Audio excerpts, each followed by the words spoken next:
Assalamualaikum warahmatullahi wabarakatuh. Dikisahkan ada seorang konglomerat yang sangat kaya raya, dan dia menuliskan sebuah surat wasiat. Di dalam surat wasiat tersebut, dia berkata, "Barang siapa yang mau menemaniku di dalam kubur selama 40 hari ketika aku mati nanti, maka aku akan memberikan separuh dari harta kekayaanku." Lalu ditanyakan hal itu kepada anak-anaknya. Apakah mereka sanggup untuk menemani ayahnya di dalam kubur nanti setelah ayahnya meninggal? Lalu anak-anaknya menjawab, "Mana mungkin kami bisa menjaga ayah, sedangkan di saat itu ayah telah menjadi seorang mayat." Keesokan harinya dipanggillah saudara-saudaranya. Lalu sang konglomerat tadi pun bertanya lagi kepada saudara-saudaranya itu, "Wahai saudara-saudaraku, siapakah di antara kalian yang sanggup menemaniku di dalam kubur selama 40 hari ketika aku telah mati nanti? Maka aku akan memberikan separuh dari harta kekayaanku." Mendengar pertanyaan tersebut, lantas saudara-saudaranya pun langsung menjawab, "Apakah engkau ini sudah gila? Mana mungkin ada orang yang sanggup menemani mayat selama itu di dalam tanah?" Mendengar jawaban saudara-saudaranya yang begitu kasar dan menyayat hati, sehingga membuat hati konglomerat tersebut pun menjadi sakit dan sedih. Kemudian sang konglomerat pun memanggil ajudan sejatinya untuk menyampaikan pengumuman tersebut ke seluruh antara negeri.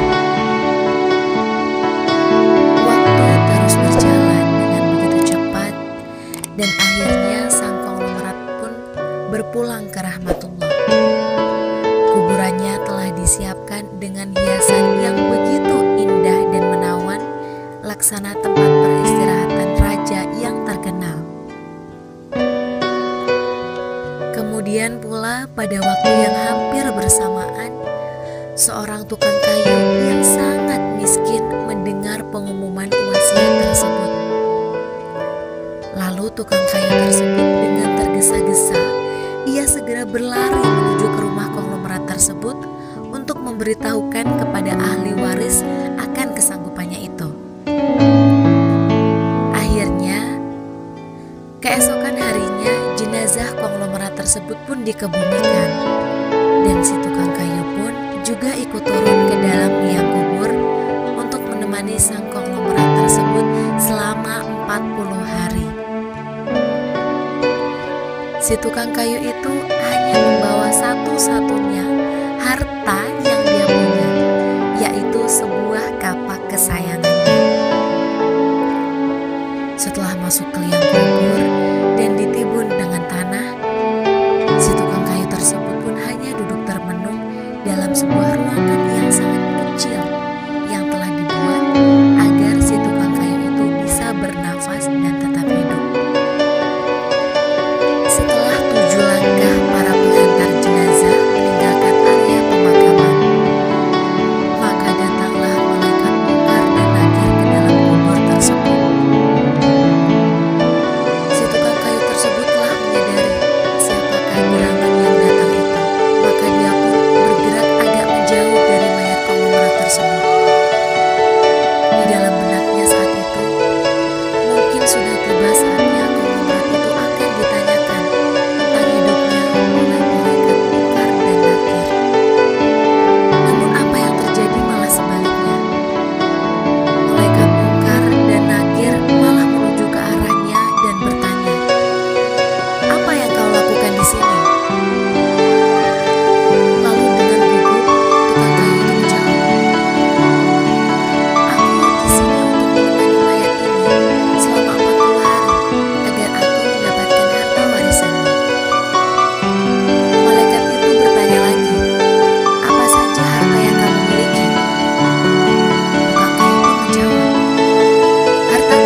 Dua malaikat tersebut pun datang lagi dan bertanya, "Pohon siapa yang kau tebang dengan kapakmu ini?" Lalu si tukang kayu pun menjawab, "Pohon itu tumbuh di hutan belantara, jadi tidak ada yang punya." "Apakah kau yakin?"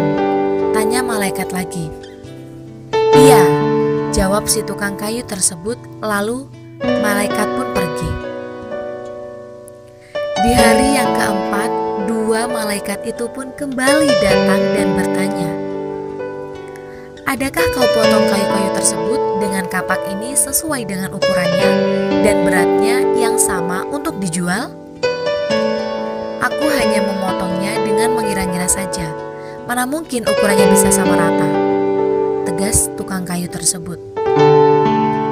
Begitulah seterusnya yang dilakukan oleh malaikat Mungkar dan Nakir. Mereka datang dan pergi sampai tidak terasa 39 hari telah berlalu. Setiap hari yang mereka tanyakan hanyalah tentang kapak si tukang kayu tersebut.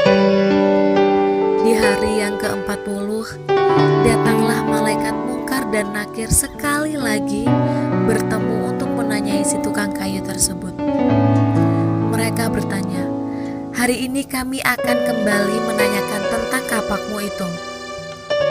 Belum sempat malaikat Mungkar dan Nakir menanyakan pertanyaan tersebut, si tukang kayu itu langsung melarikan diri ke atas dan membuka pintu kubur tersebut. Sesampainya di atas, ternyata sudah banyak orang-orang yang menantikan kehadirannya untuk keluar dari kubur tersebut. Dengan sangat tergesa-gesa, si tukang kayu itu keluar dan berlari meninggalkan mereka dan berteriak, "Kalian ambil saja semua bagian dari harta warisan ini. Aku sudah tidak menginginkannya lagi." Sesampainya di rumah, si tukang kayu langsung berkata kepada istrinya, "Aku sudah tidak menginginkan separuh dari harta warisan ini. Di dunia ini, harta yang kumiliki padahal cuma satu, yaitu kapak ini. Tapi malaikat Mungkar dan Nakir selama 40 hari yang mereka tanyakan dan mereka persoalkan masih saja tentang seputar kapakku yang satu ini. Bagaimana jadinya jika aku memiliki harta yang begitu banyak? Entah berapa lama mereka menanyaiku dan entah bagaimana lagi aku menjawabnya." Begitulah saudaraku, jangan pernah kita merasa minder dengan sedikitnya harta yang kita miliki. Jika kita bersyukur, maka hidup ini akan terasa begitu indah dan berarti. Karena sahabat Nabi Abdurrahman bin Auf saja, ketika mendengar perkataan Nabi bahwa orang yang paling lambat masuk surga itu adalah orang yang kaya, maka lalu beliau pun langsung mewakafkan semua harta yang beliau miliki untuk di jalan Allah karena merasa takut. Wallahu a'lam bishawab. Dari Ibnu Mas'ud radhiyallahu an, dari Nabi Muhammad sallallahu alaihi wasallam, bahwa beliau bersabda, "Tidak akan bergerak tapak kaki anak Adam pada hari kiamat hingga ia ditanya tentang 5 perkara, yaitu umurnya untuk apa dihabiskannya, masa muda kemana dipergunakannya, hartanya dari mana ia memperolehnya dan kemana dibelanjakannya, ilmu sejauh mana diamalkannya." Hadis riwayat Tirmizi. Sahabat beriman, wassalamualaikum warahmatullahi wabarakatuh.